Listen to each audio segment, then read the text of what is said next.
राजे हो, आपण हाक मारल्याच्या नंतर आपल्या अंतःकरणात तो दर्जा असला पाहिजे, तो भाव असला पाहिजे. लोक तिळभर करत येत आणि इळभर सांगत येत. कसा देव येईल आपल्यासाठी. आमचा मित्र मागच्या वर्षी नर्मदा परिक्रमेला गेला आणि तिथून आल्यावर म्हणला, महाराज मी नर्मदेची परिक्रमा केली आणि भावाची 1.5 एकर जमीन आणली. तो नर्मदेत जीव द्याला तरी देव तू ऐकतो का सुमळ्या? भावाची 1.5 एकर जमीन दिली नाही, तुला भाऊ कळत नाही. लोकाला तर जित्त खासीन ना आलाय का. विठाला विठाला.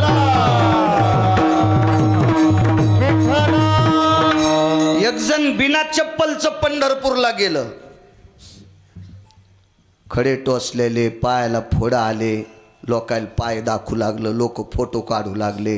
भगवान बिना चप्पलचं गेले आणि तिथून आल्यावर त्या चप्पलान मथारील मारलं. अशा नालायकासाठी देव येत नाही. चंद्रभागेत याला खड्डा करून जरी पुरलं जेसीबीनं तरी या हरामखोरासाठी देव येत असतो का? एक पक्वाद्या म्हणला, मी लय छान पक्वाद वाजी. तू तंबाखू खातून सुमळ्या, तू गुटके खातून बिड्यावडीतून नालाय का? त्यासाठी कसा येईल? असा पक्वाद्या असेल त्याच्यासाठी येत नाही, असा गायक असेल त्यासाठी येत नाही, आणि असा कीर्तनकार असेल तंबाखू खाणारा त्याही नालायकासाठी येत नाही. संप्रदायात ओरिजिनल लोक लागतात त्याला, हे भरके फुरके नाहीत आवडत त्याला. संप्रदायात अभ्यास कमी असला तरी चालेल भोशीकर, पण आचरण गोड पाहिजे. शुद्ध आचरण चुकू नको, शुद्ध आचरण चुकू नको,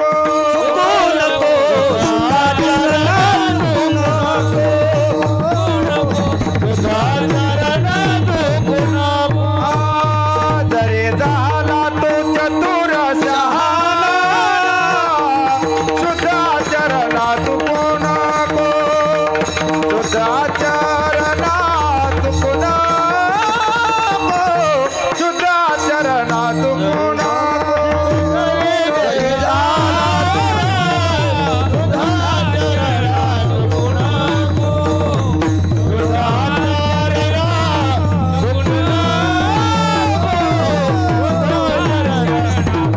चुकू नको.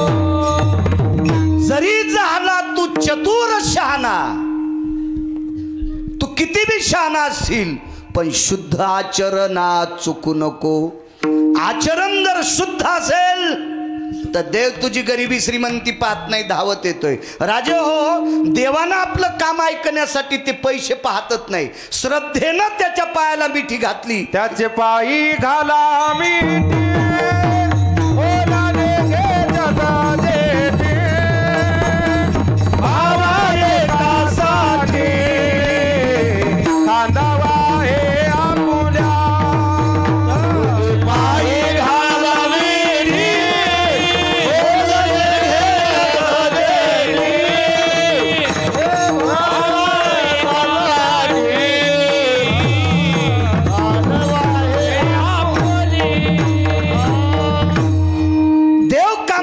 असताना पैसे घेत नाही आणि फुकट काम करीत नाही.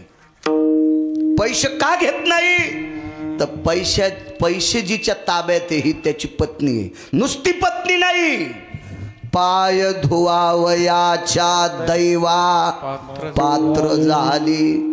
दासी आहे पायाची, पैशाची मालकीन. पत्नी अधिक दासी. कोणाला पैसे देईन? मालकाला. आणि कशाला ते पैसे मागन? मग पैसे घेत नाही आणि फुकट काम करीत नाही. कशाची भूक लागली त्याला? थोर प्रेमाचा भुकेला, थोर प्रेमाचा भुकेला, थोर प्रेमाचा भुकेला, थोर प्रेमाचा भुकेला.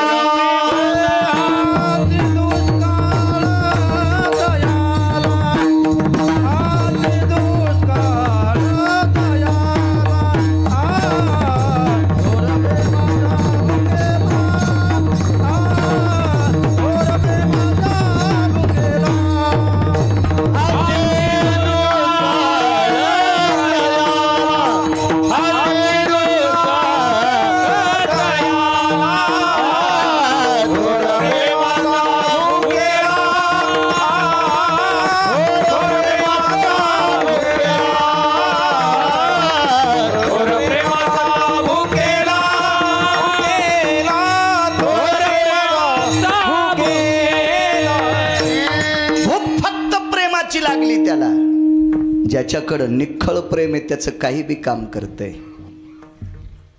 काही न लगे एक भावची कारण तुका मने आन विठोबाची. भाव असला की काही लागत नाही त्याला. आणि असा ज्याचा गोड भाव आहे का त्याचं काम करतंय, त्याच्या हाकेला धावतंय. एक जण म्हणला महाराज मी भजन म्हणलं नाही, ठीक आहे.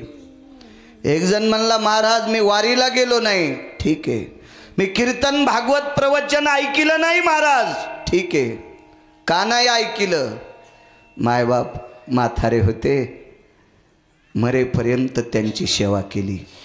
हजारो वारी करणाऱ्यापेक्षा तू श्रेष्ठ आहेस. तेव्हा मायबापाच्या सेवा करीत नाही तर इकडं भागवत ऐक, पंढरी जाय, आळंदी जाय, देहू जाय. भंगिऱ्या मायबापाची सेवा न करणारे वारीला गेले म्हणजे मुंगळे झाडावर गेले आणि झाडावरून खाली आले. एक शपक पुरावा सांगतो, झाडावरी मुंगळा करिये झाडावरी मुंगळा करिये ऐशा करी वाऱ्या पंढरीच्या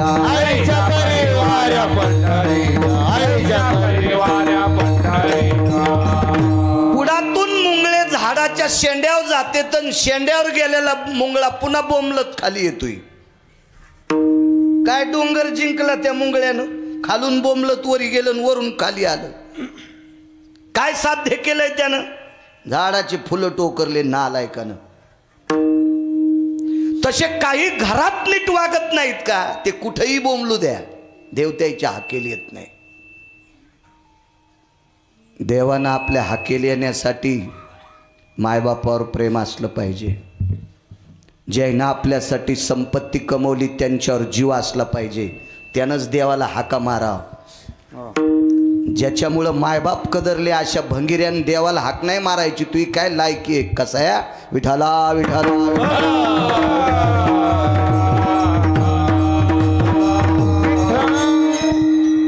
महाराज. पुण्य लागतं, पुण्य. आपल्या पाठीमागं जे पुण्य आहे का ते पुण्य असलं की जगाचा मालक धावतो. 78 लोक एका पंक्तीला जेवायला बसले. दादा कर थोडासा कडक कर, माय कर कर, मॉनिटरला आवाज दे. 78 लोक डाव्या हाताला जेवायला बसले. 78. पुराण सांगते मी नाही. इकडच्या बाजूला नियमानं 14च माणसं होते, पण एका महात्म्याचं वाक्य सांगतोय 36 लोक होते उजव्या हाताच्या पंक्तीला. 36.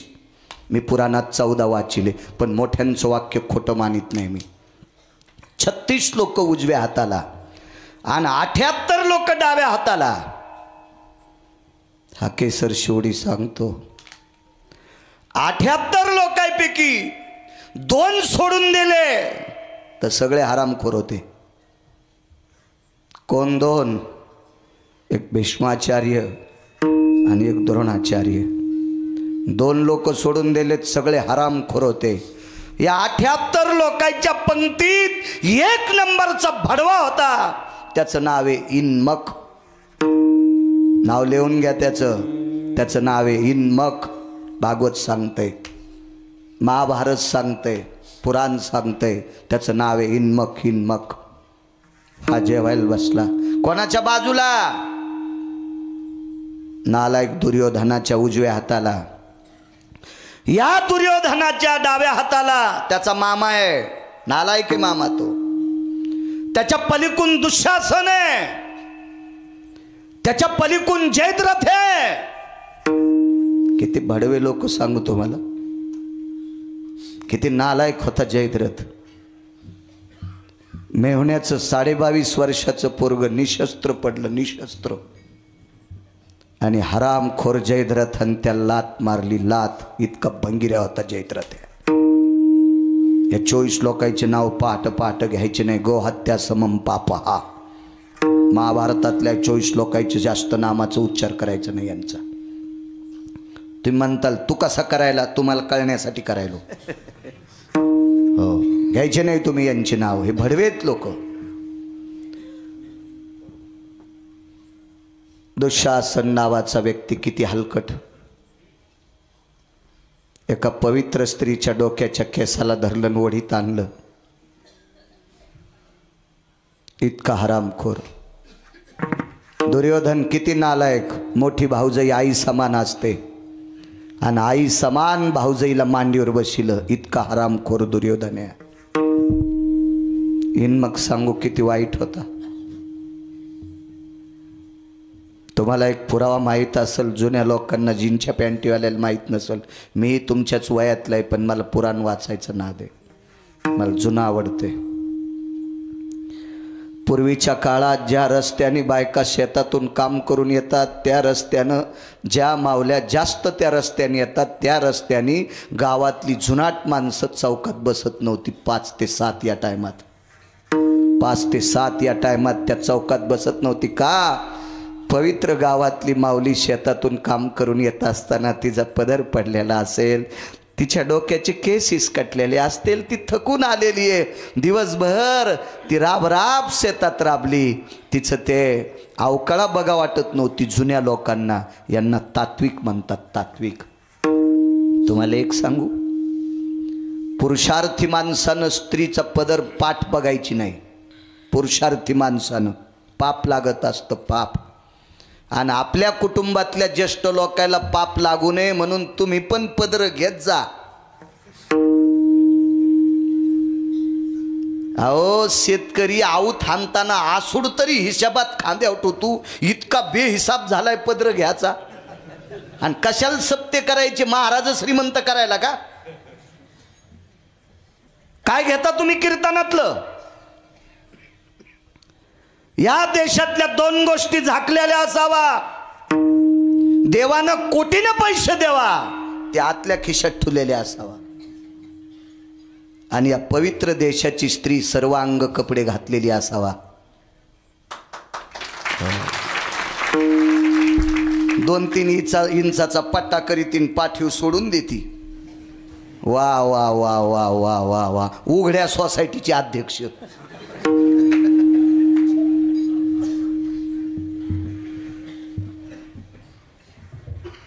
घेत जा. गिरगावच्या बाळ्याची शपथ आहे, पाठच्याला बाळ्या मरण.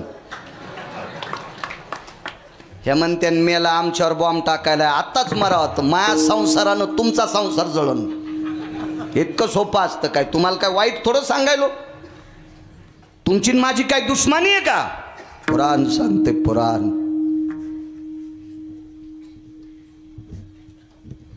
पाठ तरी झाकलेली असा, उघडी नसा पाठ.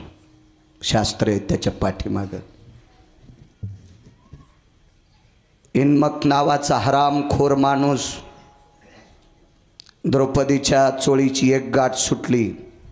गाठीच्या चोळी असणारी एकही म्हातारी इथं नसल.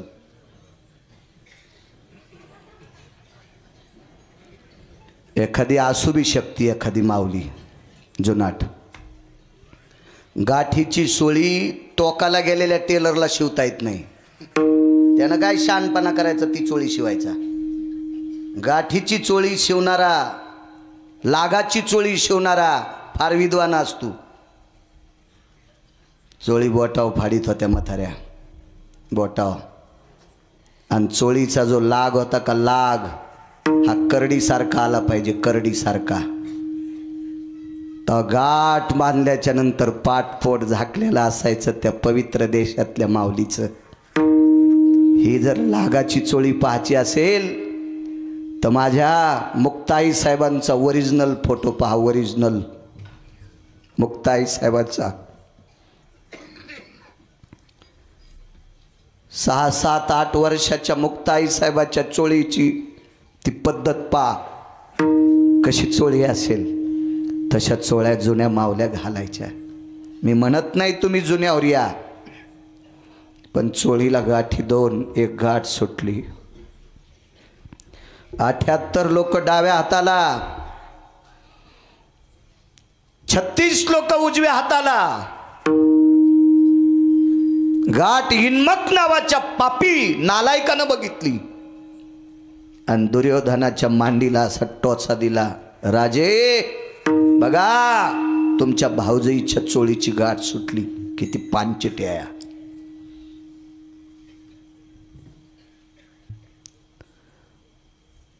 पुराणातला सिद्धांत होता,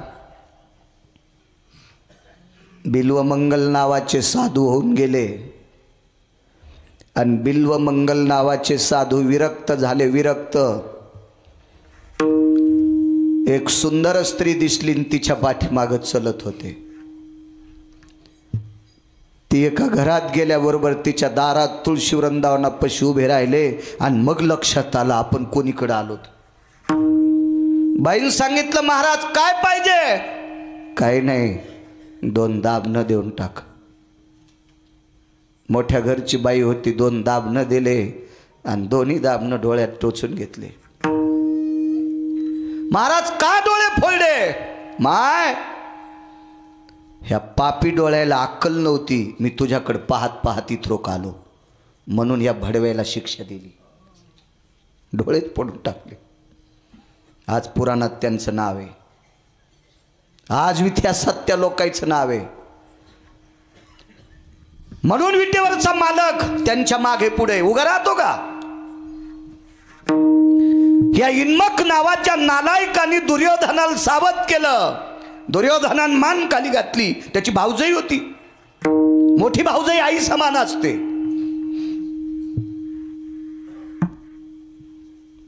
त्या इन्मकानं शकुनीला खुणवलं. ते पांचट होतं शकुनी. हितचिंतक शत्रू होता शकुनी. हितचिंतक हितचिंतक. तुम्हाला मोठं व्हायचं असेल तर सोबत माणसं सात्विक असले पाहिजे. सोबत माणसं हरामखोर असले की त्याला कव्हा बी भीतीचे. काकाजी, क्षेत्र राजकारण असू द्या, व्यापार असू द्या, शैक्षणिक असू द्या, वैद्यकीय असू द्या, माझा परमार्थ असू द्या, कुठलंही क्षेत्र असू द्या, ज्याच्या सानिध्यात सात्विक माणसं आहेत त्याला दगडा वापटील आणि मरण नाही.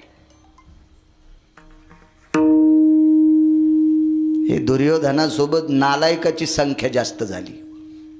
हकेसर शिवडी सांगतो. शकुनीनं दुर्योधनाला सांगितलं, भाषे बुवा काय तत्वाच्या गप्पा करायला आहे, वाढ म्हणा तिला तूप. आणि मग दुर्योधनाच्या तोंडातून वाक्य पडलं, तनपुरे बाबा, वहिनी साहेब तूप वाढा. एक गाठ सुटली होती हो चोळीची. एक गाठ. उजवीकडे पाहिलं, 36 लोकातले सगळे उठून गेले. 5 राहिले. 5 पती होते. 5 पती होते. पती पाहला असं तिकडं. धर्माकडे पाहिल्याबरोबर धर्मान मान खाली घातली. काय झालं असेल देव जाणे. आपल्या बायकोची चोळीची गाठ सुटल्यावर धर्मानं बकेट घ्यायला पाहिजे होतं तुपाचं. गुडघ्या इतकं बकेट होतं तुपाचं.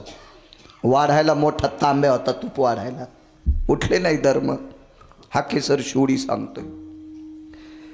पाहला असं आपल्या पतीकडं. धर्मानं मान खाली घातल्या. बाकीच्या 4 भावांनी मान खाली घातल्या. काय विकृती असेल देव जाणे.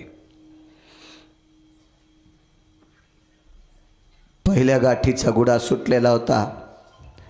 दुसरी गाठ सुटायच्या आधी द्रौपदीनं डोळे झाकले आणि देवाला विनंती केली, देवा अरे चोळीची गाठ सुटून लोकांना माझं शरीर पावा, याच्यापेक्षा मला मरण दिलं असतंच तर बरं झालं असतं. देवा मला मरण दिलंच तरी बरं झालं असतं. द्रौपदीनं सांगितलं, दादा येशील का रे? दादा म्हणजे तिचा भाऊ.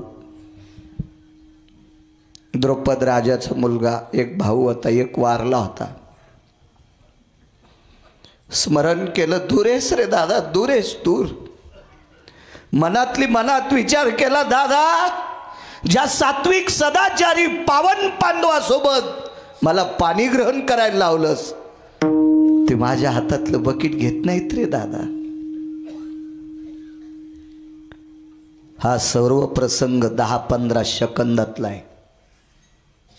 आणि मग द्रौपदीनं तूप वाढता वाढता सहज देवाला सांगितलं, देवा इकडचे 5 पती आहेत, यांनी शरीर झाकलं पाहिलं काय आणि उघडं पाहिलं काय, ते पती आहेत माझे देवा, काय काळजी करायचं काम नाही.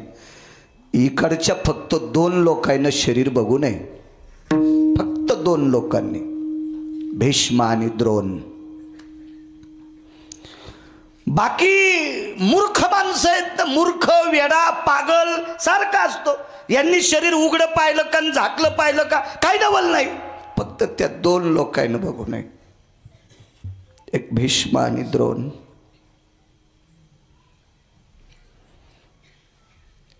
भीष्मानं जर सांगितलं असतं नालायक दुर्योधना हे शोभत नाही तर जमत होतं. कधी कधी मोठाली माणसं बघ्याची भूमिका घेत असतात, कधी कधी मोठाली माणसं चित्त पहाची भूमिका घेत असतात, कधी कधी मोठाली माणसं गरिबाचं हसू बघत असतात. भीष्माचार्याने मान खाली घातली, माती उकरीत होते भीष्माचार्य. द्रौपदीनं देवाला सांगितलं, देवा किती आचरणात जीवन जगले रे, किती आचरणात जीवन जगले. द्रौपदीचा परमार्थ सांगू तुम्हाला कसा होता. अर्जुनाचे केस झोपी गेल्यावर कृष्ण कृष्ण म्हणत होते. अर्जुनाच्या अंगावरचे केस झोपी गेल्यावर कृष्ण कृष्ण म्हणत होते, पण अर्जुनाचे केस डोक्याचे खाली गळाल्यावर जमिनीवर पडल्यावर भोशीकर कृष्ण कृष्ण म्हणत नव्हते. जोपर्यंत अंगाला चिटकलेले तोपर्यंत कृष्ण कृष्ण म्हणत होते. द्रौपदीची व्याख्या सांगू तुम्हाला. द्रौपदीची वृत्ती नामी झालती, द्रौपदीचं सर्व अंग नाममय झालं होतं. म्हणून द्रौपदी डोकं विचारल्याच्या नंतर डोक्याचे खाली गळालेले केस कृष्ण कृष्ण म्हणत होते, कृष्ण कृष्ण म्हणत होते. पुरावा सांगतो तुम्हाला, बुवा भागवतात पाहायचा नाही, दुसरं पुराण बघा. पांडव अज्ञातवासात होते. अज्ञातवासात पांडव असताना 100 लोक पांडवायला शोधायला होते. कोणी पाटील ते या दुर्योधनानं. पांडव जर अज्ञातवासात सापडले तर 12 वर्षाचा वनवास आणि 1 वर्षाचा अज्ञातवास पुन्हा होता. 12 वर्षाचा वनवास आटपला आणि अज्ञातवासात पांडव सापडले पाहिजे. गांधारीनं तिच्या मैत्रिणीला विचारलं. गांधारीच्या मैत्रिणीचं नाव होतं कांतिप्रिया. आवाज दिला, ए कांते जी. काय महाराणी. गांधारीच्या डोळ्याच्या कडा ओल्या झाल्यानं सांगितलं, कांते 100 माणसं शोध घेतेत, पांडव कसे सापडले नाही ग. कांतिप्रियेनं सांगितलं, पाय आपटिल्याच्या नंतर 2.5 किलोमीटर मध्ये झाड राहत नाही.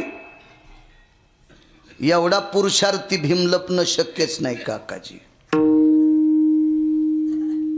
दुसरी गोष्ट सांगू, इथं बसलेल्या सगळ्या माणसांच्या छातीवर खोटे स्तन येतं. माझ्या पण मान्य करावं लागेल ना तुम्हाला, खोटे स्तन आहेत. अर्जुनाला नव्हते, म्हणून अर्जुन नराच्या यादीत आहे. मग असा पुरुषार्थी अर्जुन कसा लपला संग. ज्याच्या रथाची चाकं घासू नये, मन पृथ्वी ज्याच्यावर अतूट प्रेम करते, असा सत्यवादी राजा धर्म कसा लपला असेल. काम सांगू का तुम्हाला कारण. एबा मोठ्या एखाद्याला प्राप्त झालेली ताकद ही दुसऱ्या ठिकाणी वापरली की त्याची शक्ती कमी होत असते. भीमानं पाय आपटिल्यावर 2.5 किलोमीटर मध्ये झाड राहत नव्हतं, पण भीम कसा झाकला माहितीये का. यानं शौर्याचं काम सोडून दिलं आणि आचार्याचं काम सुरू केलं. बुंदी तळायचं, लसूण घोळायचं, मेथी चिरायची, कोथमीर चिरायची, शिरा हटायचा. मग एवढा मोठा पुरुषार्थी माणूस इकडे आला की शक्ती संपली.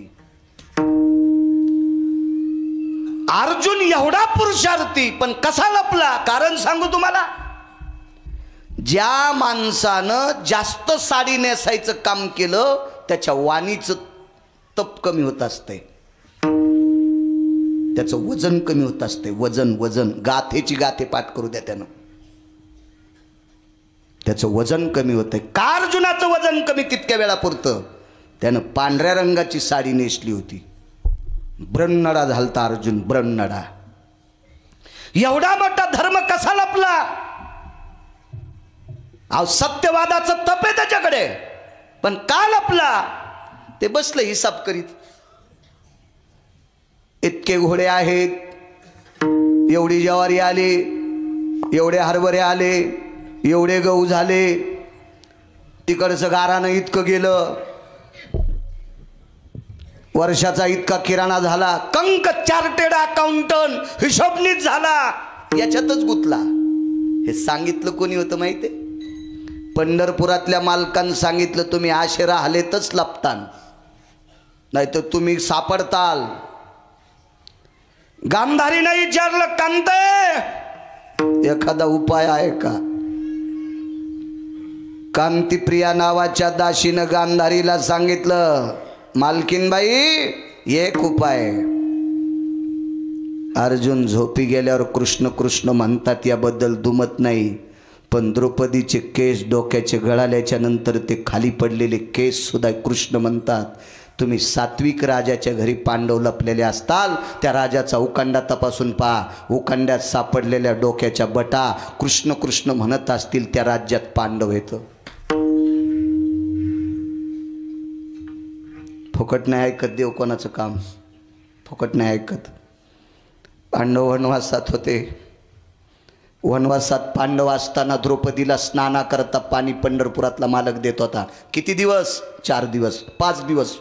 रजस्वाला असताना ती गंगेवर जात नव्हती, म्हणून आंघोळीला पाणी पंढरपुरातला मालक रात्री 1 वाजता पाण्याचा माठ भरून ठेवायचा.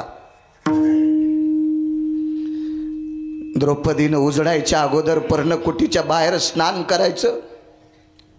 10व्या 12व्या दिवशी जागा वाळायची, आणि जागा वाळल्याच्या नंतर एके दिवशी अदृश्य स्थितीत विटेवरचे मालक द्वारकाधीश कृष्ण परमात्मा आले. तर एक जागा कृष्ण कृष्ण म्हणत होती. धरेला विचारलं, हे पृथ्वी तू कृष्ण कृष्ण म्हणतेस? त्यांनी सांगितलं, प्रभू मी नाही म्हणत. या जागेवर द्रौपदीनं आंघोळ केली, तिच्या डोक्याचे केस पडलेत, ते केस कृष्ण कृष्ण म्हणतात. हंबरडा फोडून रडू लागलो, हंबरडा फोडून. हे पृथ्वी इतकं प्रेम माझ्यावर? 48,324 दास्या जिच्या भावानं काम करण्यासाठी दिल्या, तेवढ्या वैभवातली द्रौपदी वनवासात पण भजन करते. वनवासात भजन. म्हणून द्रौपदीला अज्ञातवासात सांगितलं होतं, काकाजी ताई तुला जर अज्ञातवासात लपून राहायचं असेल तर डोक्याचे केस उकांड्यात जाऊ देऊ नकोस. एकांतात एका कोपऱ्यात डोकं इचरायचं, शेण काढायचं काम होतं.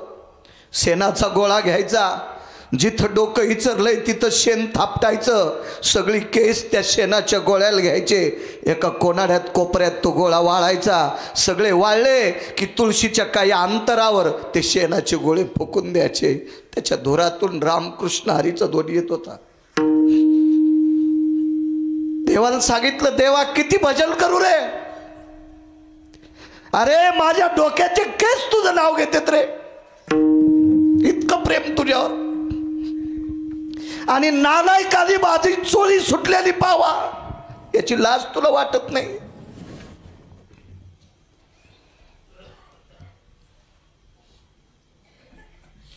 ज्याच्या पत्नीचे वस्त्र फाटले त्याची लाज त्याच्या पतीला असावी. तू कामाने लग्न भाग तरी देवा तरी देवा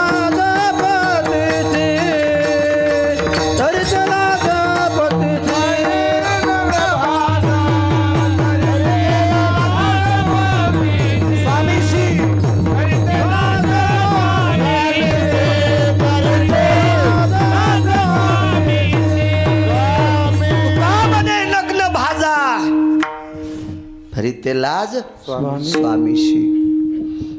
तुम्हाला एक माहिती आहे, मंत्र्याचं पोरग जर गोदड पांघरून कीर्तनात बसला असेल तर लाज कोणाला असती?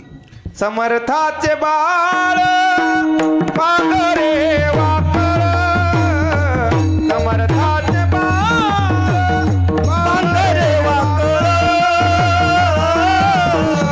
हसते सकळ लोक कोणा, हसते सकळ लोक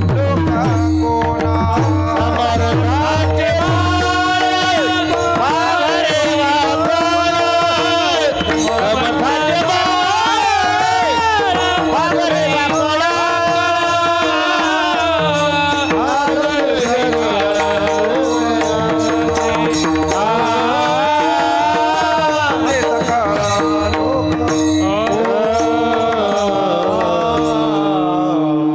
समर्थाचे बाळ पांघरे वाकळ, हसती सकळ लोक कोणा. देवा, अरे धृष्टद्युम्नाची बहीण सोडून दे रे.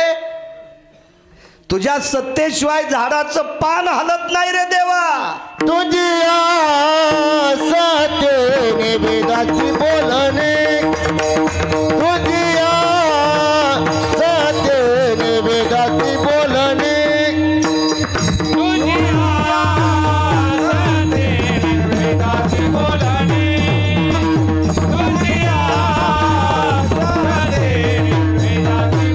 सूर्याची चालणे तुझ्या बळ, सूर्याची चालणे तुझ्या बळ, सूर्याची चालणे तुझ्या बळ, सूर्याची चालणे आईचा समर्थ ब्रह्मांडाचा धनी, आईचा समर्थ ब्रह्मांडाचा धनी. तुझ्या कृपेशिवाय चंद्र नाही, तुझ्या कृपेशिवाय सूर्य नाही. कोणाला देव म्हणायचंय? तुम्ही माझ्याकडे बघता, मी तुमच्याकडे बघतो. मी बोललेलं तुम्ही ऐकता. तुम्ही ऐकत असताना प्रतिक्रिया देतात हे पाहतो. ह्या दोघातली जडणवडण करण्याची ताकद कोणाची आहे?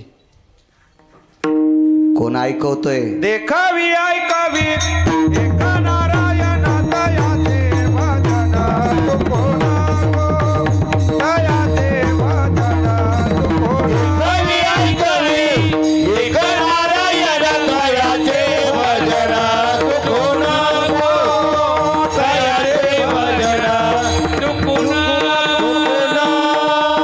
देखवी ऐकवी एक नारायण. देवा, किती ताकद आहे रे तुझ्यात. या विश्वातल्या सर्व घडामोडी करायची ताकद तुझ्या हातात आहे रे देवा. देवा, मी तुला दादा म्हणते रे देवा. देवा, तू मला ताई म्हणतोस रे. आणि या पवित्र बहिणीची आबरू जर नालायक लोकांनी पाहिली तर याची तुझं नाव जाईल बरं देवा. उजव्या हातातलं तांब्या डाव्या हातातल्या बकिटात बुडवला आणि इन्मक नावाच्या पाप्याला तूप वाढीत होती. तूप वाढता वाढता एक गाठ सुटली, दुसरी गाठ सुटल्याबरोबर हे 78 मधले 2 सोडून दिले की सगळे हसणार होते.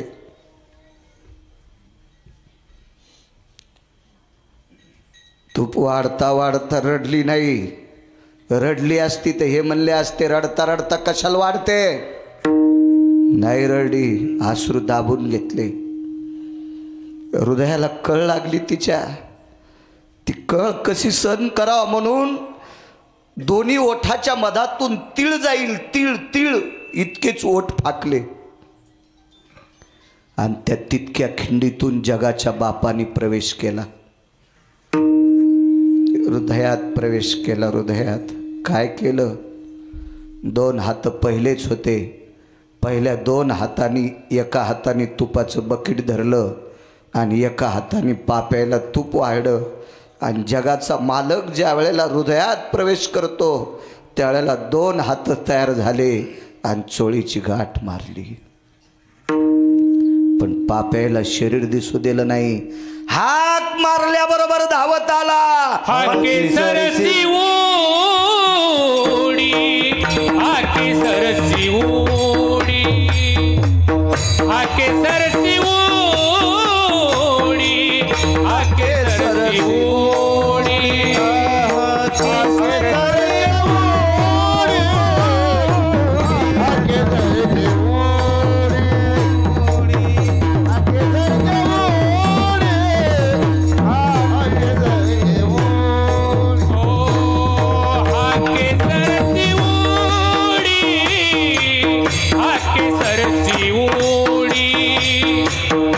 आके सरसी उडी, आके सरसी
मारल्याबरोबर द्रौपदी करता आला.